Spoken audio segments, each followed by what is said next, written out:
Now that I've finished texturing the rest of my terrain, adding a combination of snow and rock on the very top of the mountains, combination of rock and moss below that on the steep cliffs, below the steep cliffs a combination of scree and sand and dirt, and then a combination of dirt and sand on the lowest elevations. We're now ready to add trees and grass to our terrain.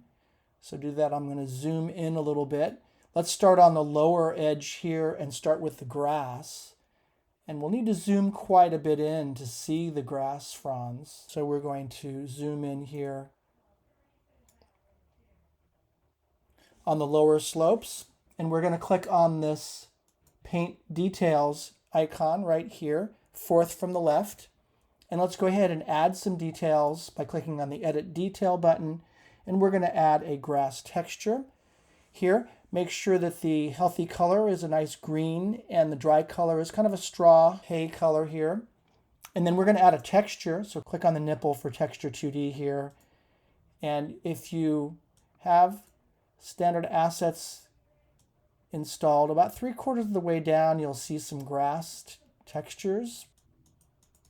And I would start with this one here, the grass fronds. And you can also adjust the width and the maximum width and the minimum height and the maximum height. We'll go ahead and add that texture, and then using a brush as we did before, a medium brush size.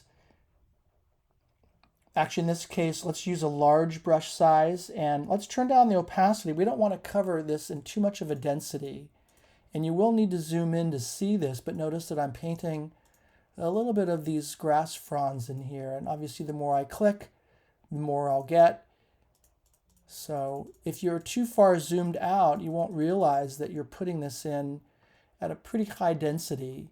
And you probably don't want to do that again. You want to kind of mix the textures, a little bit of sand, a little bit of grass. If you hold down the Shift key, you can remove. Notice that I'm removing some of those grass fronds. But notice if you go kind of crazy, you'll add quite a bit. So I recommend just very patiently going through your terrain and adding grass where you think it's appropriate and zooming in so you can see the work that you're doing.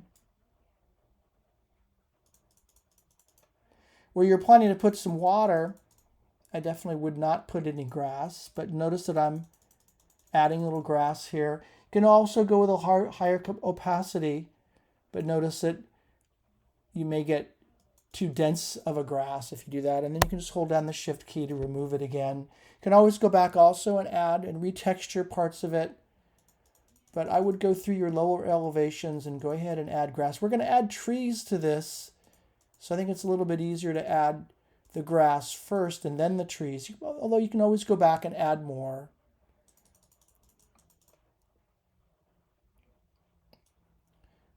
So you can see that I'm getting a little bit of grass here, and there's also additional grass textures that you can add. So if you click on the Edit Details and add another grass texture, click on the little nipple here and go and add another one to get a variety of different kinds of grass fronds.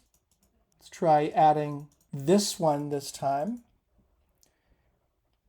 Click on Add to add that texture. Notice that I have now two, so I can mix these.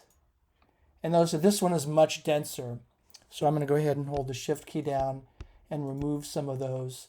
And I'm going to turn down my opacity. I think that the lower you go with these values on the target strength and the opacity, the more control you'll have.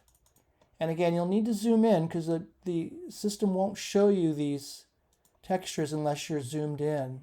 And remember, I kind of did mine relatively short and small. So I would probably put more of the grass on the less steep slopes, and then on the steeper slopes, you'll have a combination of scree and rock and moss. But you can lay down a pretty thick carpet here, but I would kind of go in pretty conservatively at first, removing if you find that you put too much, and then moving your way around the texture, and then moving your way around the terrain to then add the grass everywhere that you have kind of a flat surface. Again, you'll probably be wanting to add water into the very flat areas, so you may not need grass everywhere.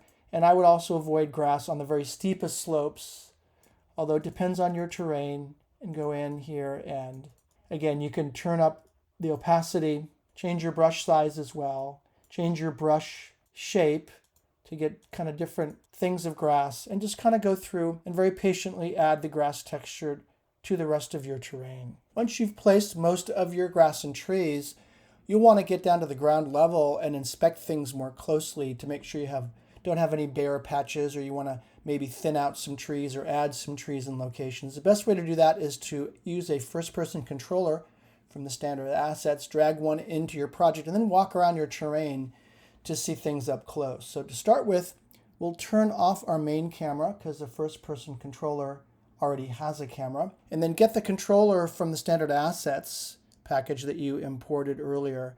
Open up assets and find your standard assets here, and it's going to be under characters. Double click on that, and then it's going to be first person, and you want one of the prefabs, and the one you want is the FPS or first person controller. Drag this prefab onto your project here.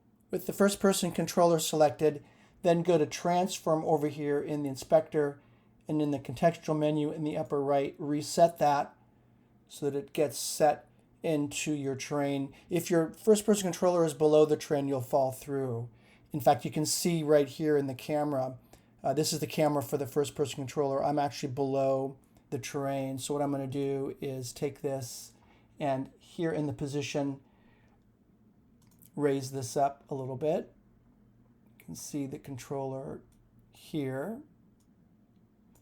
And now you can see that I'm over the terrain and right above it, right here. And let's go ahead and play the game. And if you're on the edge of the terrain, you'll also fall through as well. But notice that I'm here. Now I'm going to use the keyboard shortcuts, the W to move forward, Shift key to run, S key to go backwards, D to turn left, turn right, A to turn left. And in this way I can kind of walk through my terrain, inspecting my placement of the trees. Notice that the tree collider is on, so I can't walk through the trees.